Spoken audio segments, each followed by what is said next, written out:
Et bien aujourd'hui on se retrouve dans une vidéo assez particulière. Si vous me suivez depuis quelques temps, vous savez que je n'ai pas du tout l'habitude de faire ce genre de vidéo. Dans cette vidéo je vais vous dire pourquoi il ne faut pas acheter l'iPhone 7 selon moi. Mais 5 raisons hyper importantes, vraiment fondamentales à mes yeux pour ce type d'investissement. Vous l'aurez compris, du coup je n'ai pas acheté l'iPhone 7, moi j'ai l'iPhone 6S rose. Donc là on voit pas du tout qu'il est rose parce que j'ai une énorme coque. En fait c'est une coque lumineuse de la marque Letfi, donc vous avez un bouton à l'arrière. Et quand vous appuyez dessus, bah, elle s'allume. Donc là vous avez l'intensité la plus intense, l'intensité la plus forte. Et vous pouvez, si vous appuyez longtemps, la diminuer. Voilà, c'est trop bien du coup pour les selfies la nuit, quand vous êtes en soirée ou quoi. Parce que c'est vrai que le flash devant de l'iPhone pour les snaps par exemple est nullissime. Donc du coup voilà, je trouve que c'est vraiment bien pour les selfies la nuit. Merci. Je me sers de ma petite coque LED pour me maquiller le matin. Voilà, c'est pratique. Comme vous pouvez le voir, ça éclaire pas mal la face. Donc bref, je voulais vous en parler. J'ai un code promo pour vous qui est le code BeYourself et ça vous enlève les frais de port sur votre commande. Donc n'hésitez pas si vous aimez bien faire des selfies. Bref, c'est pas du tout le sujet de cette vidéo, à chaque fois je m'étale, excusez-moi. Tout ça pour vous dire que voilà, moi j'ai l'iPhone 6S et je trouve, et c'est mon premier point d'ailleurs, que au niveau du physique, au niveau du design du téléphone, je trouve qu'il se ressemble vraiment et que même, je trouve que le 7, après c'est mon avis personnel, est plus moche que le 6. Donc moi ce que j'aime bien sur le 6 en fait, c'est qu'il y a deux bandes blanches ici qui ne sont plus sur le 7. Ils ont rajouté deux couleurs, un noir brillant, un noir mat.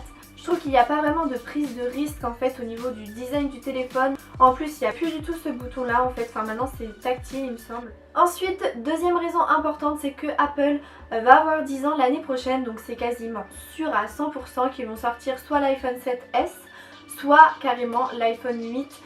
Et selon les rumeurs, l'iPhone 8 risque d'être vraiment genre futuriste. Donc du coup c'est vrai que moi personnellement je préfère attendre cet iPhone futuriste plutôt qu'un iPhone qui ressemble comme deux gouttes d'eau au 6. La troisième raison donc c'est le prix, ça vaut pas le coup d'investir autant pour en changer dans quelques mois. Parce que quand même un iPhone c'est un investissement, c'est de plus en plus cher. En tout cas ça ne baisse pas au niveau du prix, donc voilà c'est minimum 769 € j'ai noté.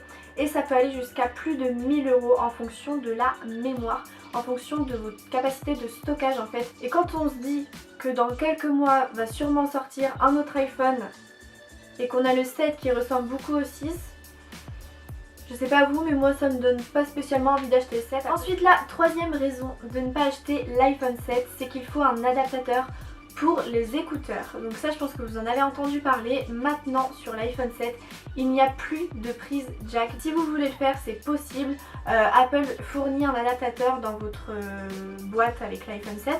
Donc vous pouvez mettre votre adaptateur qui donc se branche, vous savez, pour là où vous rechargez en fait votre téléphone. De plus, ce dont je me suis aperçue, c'est que si vous écoutez de la musique donc sur votre téléphone avec l'adaptateur, vous ne pourrez pas charger votre téléphone en même temps puisque la prise donc sera prise. Sinon, si vous voulez pas utiliser cet adaptateur, ce qui peut se comprendre, vous avez donc les écouteurs sans fil. Parce que oui, la grande nouveauté d'Apple, c'est qu'ils ont inventé des écouteurs sans fil, donc qui marchent en Bluetooth il me semble. Je vais vous expliquer pourquoi je suis contre aussi.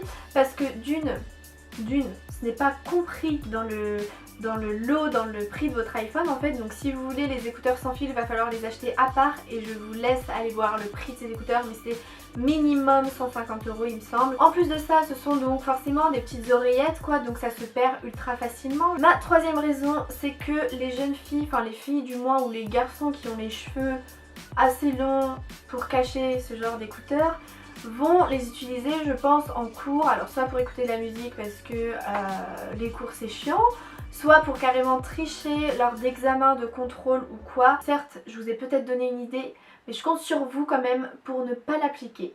Et ma dernière raison, c'est que c'est sympa de faire le truc sans fil parce qu'on peut bouger etc, mais bon je suis sûre qu'à partir d'une certaine distance vous n'entendez plus rien dans vos écouteurs, ça grésille, ça bug etc. Donc bon, l'utilité, je suis pas sûre qu'il y en ait une du coup. Et la dernière raison, c'est l'histoire de l'iPhone 7 et waterproof.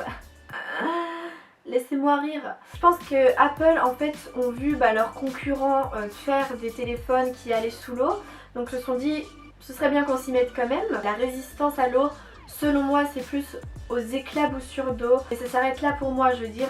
c'est pas un téléphone avec lequel vous allez pouvoir faire de la plongée sous-marine et vous filmer, etc. Non. En plus de ça, sachez-le, et c'est ce qui m'a aussi induit à la réflexion, c'est que si jamais votre téléphone ne marche plus, donc est mort à cause de l'eau, Apple ne vous remboursera pas votre téléphone, ce sera tant pis pour vous, c'est de votre faute, la garantie ne marche pas sur ce type de problème lié à l'eau. Je pense qu'ils veulent dire que c'est pas très résistant et que plusieurs problèmes peuvent arriver quoi, sinon ils le prendraient en charge en fait. Mais écoutez, c'est tout pour moi, je vous ai vraiment livré les 5 raisons pour lesquelles je n'achèterai pas l'iPhone 7. Dites-moi vous en commentaire pourquoi vous n'allez pas acheter l'iPhone 7 ou alors dites-moi pourquoi vous voulez absolument l'acheter.